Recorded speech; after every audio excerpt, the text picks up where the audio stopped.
સસલું અને કાચબો. જંગલમાં એક ઘમંડી સસલું રહેતું હતું. તેને પોતાની ઝડપ પર ખૂબ જ અભિમાન હતું. તે દરરોજ જંગલના પ્રાણીઓને કહેતું, મારા જેટલું ઝડપી કોઈ દોડી જ ન શકે.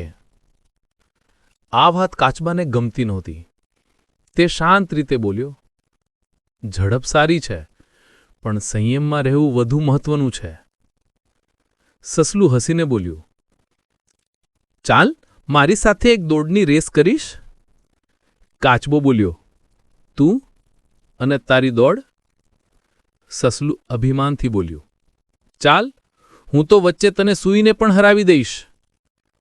દોડની હરીફાઈની તૈયારી થઈ ગઈ.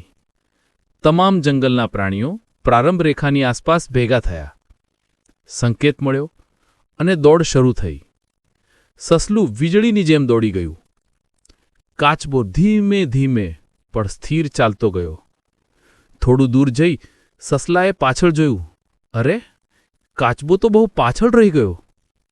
તેણે વિચાર્યું, કાચબાને તો બહુ જ સમય લાગશે. ત્યાં સુધી થોડો આરામ કરી લઉં. અને તે ઝાડની નીચે શાંતિથી સૂઈ ગયો. આ દરમિયાન કાચબો થાકી ગયો હતો, પણ તે એક પળ માટે પણ ઊભો ન રહ્યો. ખૂબ ધીમે ધીમે પરંતુ સતત આગળ વધતો રહ્યો. અને આખરે તે સસલાને પસાર કરીને લક્ષ્યરેખા સુધી પહોંચી ગયો. જ્યારે સસલું જાગ્યું અને જોયું ત્યારે કાચબો તો પહેલેથી જ જીતી ચૂક્યો હતો.